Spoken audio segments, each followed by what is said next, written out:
Hi, Assalamualaikum. I am the first presenter for my group. My name is Nur Ain Akmal binti Kamarudin and my group will be present about water pollution and clear access to clean water. Water pollution in Malaysia poses a critical challenge, primarily stemming from industrial activities, improper waste disposal, and untreated sewage discharge. This pollution includes both point sources such as industrial pollutant and sewage treatment discharge, and non-profit sources like urban runoff and agricultural pollutant. Illegal dumping of toxic substances into river has triggered severe contamination incidents, disrupting water supplies and in case leading to hospitalization due to the consumption of contaminated water. This pollutant, which includes heavy metal and organic waste, degrade aquatic ecosystem, elevates treatment costs and heighten public health risks. In response, Malaysia has implemented the National Standard for Drinking Water Quality, which involves multi-agency collaboration for source protection and treatment. Although enforcement gap persists, the Department of Environment monitor the water quality across the country's river, classifying them based on the Water Quality Index.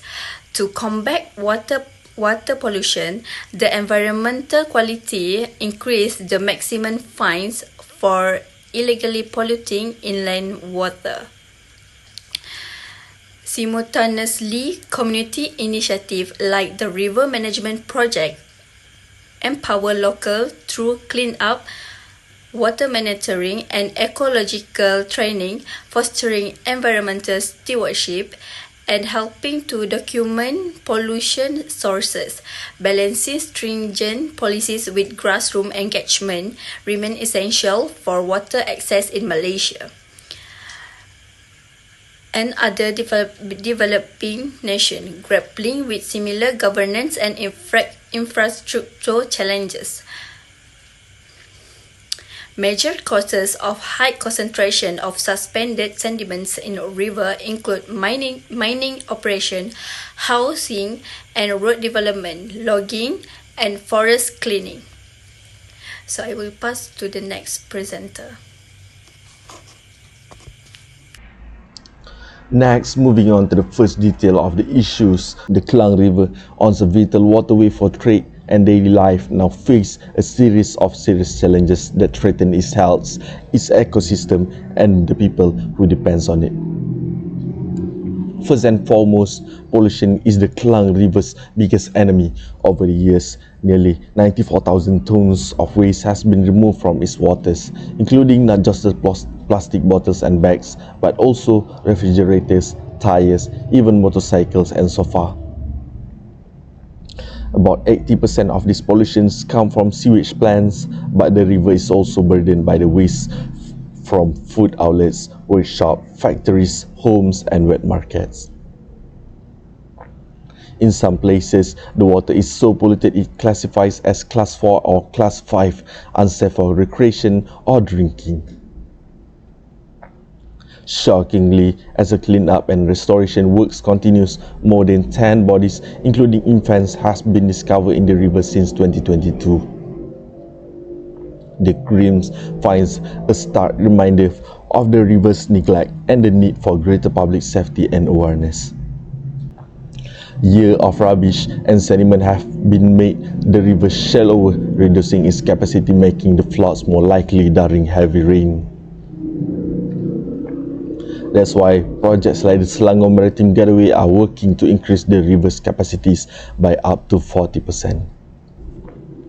Urbanization and industrialization have also taken their role.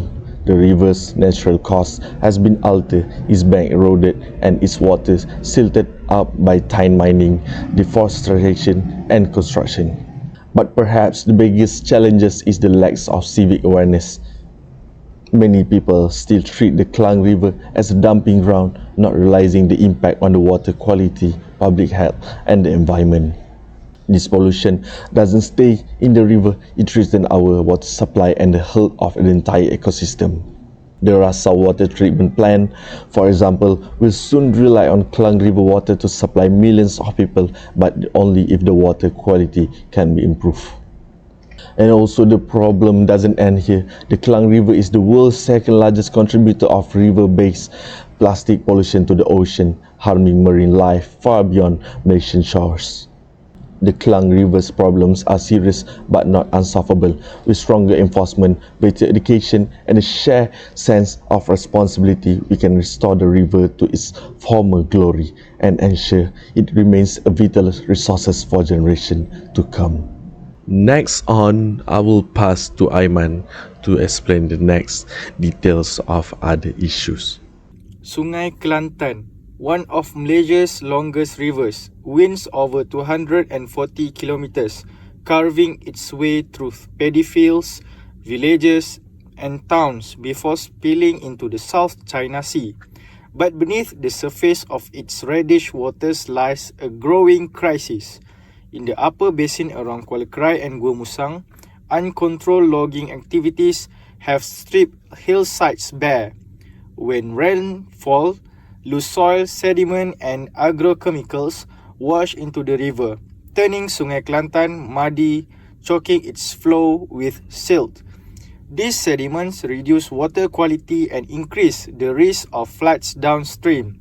Further downstream, in Pasir Mas, Tanah Merah and Kota Baru, domestic waste adds another layer of damage.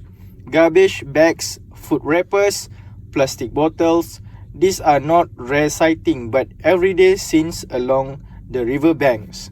Lack of proper waste collection systems in rural villages leads many to dispose of trash directly into the river. The result, Sungai Kelantan's water is now categorized as Class 3rd or worse in several locations, unsuitable for direct human contact without treatment. Local fishermen report declining fish stocks and water treatment plants often struggle to filter the suspended solids and pollutants. Pengguna setiap hari, setiap masa memang terkesal lah dengan sejak projek ni. Sudu dapur pun bila kita guna air tu, karak sudu tu. Ikan sini pun banyak kurang sungguh lah. Macam kita tahan jaring pun kadang-kadang satu hari pun kadang-kadang tak dapat pun ada. Dulu banyak? Dulu boleh tahan lah. Kita boleh carilah sumber pendapatan kita orang kampung, okey lah. Pollution is only part of the danger. In recent years, riverbank erosion has worsened due to deforestation and uncontrolled sand mining. Entire stretches of land are collapsing into the water, taking trees, crops, and sometimes homes with them. Efforts are underway. Government officers, villagers, and school programs are trying to turn the tide, but without stronger enforcement, sustainable land use, and proper waste management, Sungai Kelantan will continue to suffer. A river once relied on for irrigation, transport, and life itself is now showing signs of strain. And if nothing changes, it's the communities along its banks that will bear the cost. So that is the end for the second details of the issue regarding the Sungai Kelantan. And next we will pass on to Alif dan Nihas for the third details of issue regarding the sungai in Pulau Pinang. Flowing quietly through the heart of Penang, Sungai Penang was once a natural artery connecting the island inland ecosystem to the sea. But today, it carries something else entirely. The burden of pollution, the scars of neglect, and the voices of communities living in its shadow. Sungai Penang has become one of the most polluted rivers in Malaysia. Decades of unregulated discharge, urban runoff, and industrial waste have reduced this once lively waterway into a channel of filth and foul odor. On hot days, the stench hangs in the air, acrid and putrid, almost unbearable. residents say the river smells like sewage. For many, it's no longer a river at all. Raw sewage from nearby residential areas, wastewater from food court and small industries, storm water mixed with garbage. All of it ends up here. Even aquatic species that once thrived here, freshwater shrimp, river fish and water birds, have largely vanished. In their place, mosquito breeding grounds and clogged waterways. But the consequences go far beyond the water edge. The pollution has hurt tourism, threatened health, and increased flood risk during heavy rains when clogged drains and riverbanks can't cope. A river that once gains life now threatens it. In recent years, local governments and NGOs have stepped in, launching rehabilitation projects, rubbish traps and awareness campaign. There is momentum and also there is hope. But the transformation of Sungai Penang is not just a technical challenge, it's a test of will. To save this river, Penang must choose between temporary convenience and long-term sustainability. Let's move on how the government can help prevent water pollution in Malaysia. As we know, water pollution is a serious problem that harms the environment, affects human health, and damages our water sources. If we don't take action, it will continue to threaten our future. One important step the government can take is to strengthen environmental laws and strictly enforce them. Companies or individuals who pollute rivers should face heavy fines or legal actions at the same time. Regular inspections of factory and waste treatment plants are needed to make sure they follow the rules. This will help prevent illegal dumping of waste into our rivers. Next, the government should improve our waste management system. For example, sewage treatment plants should be upgraded to properly treat wastewater before it is released. We also need to manage household and industrial waste better to stop harmful substances from reaching our water sources. Another important strategy is public education. The government can organize awareness campaigns, school programs, and community activities to teach people about the importance of protecting our rivers. When people understand the problem, they are more likely to take part in the solution. At the same time, the government can support eco-friendly practices in farming and industry. For example, they can offer incentive to businesses that use green technology or reduce the use of harmful chemicals. This helps reduce pollution at the source. Lastly, our rivers should be monitored and cleaned using modern and natural methods. Real-time water quality system can help track pollution's level, while natural filtration and rehabilitation programs can help restore polluted rivers. One great example is the River of Life project in Kuala Lumpur, which shows that with the right planning, we can bring rivers back to life. In the conclusion, the government can prevent water pollution through strict laws, better waste system, public education, eco-friendly practices, and active river monitoring. Together, these actions can help protect Malaysia's water for future generations. Thank you, Presenter Amma. And next will be presenting lesson learned. Assalamualaikum, good day everyone. My name is Aina Maisara. From our presentation, we have gained several important lessons about the causes and impacts of water pollution. Firstly, we learned that water pollution is not just an environmental problem, it is a social and public health issues. It affects not only marine life but also the daily lives of its people, especially those in rural or low-income areas who rely directly on rivers and lakes for their water supply.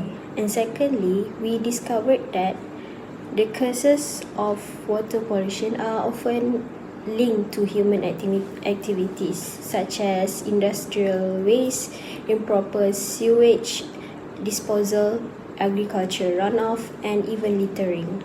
These behaviors, if left unchecked, can have a long-term effects on water quality and human health.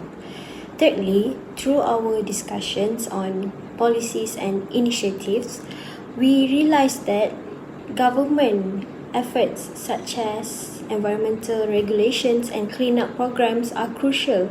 However, enforcement alone is not enough. Community awareness and participation may play a major role in preventing water pollution. Simple actions like reducing plastic use, proper waste disposal, and joining local cleanup efforts can make a real difference. And lastly, we have learned that protecting our water sources is a shared responsibility. If we want clean water for future generations, we must all take part through education, advocacy, and responsible behavior. Thank you.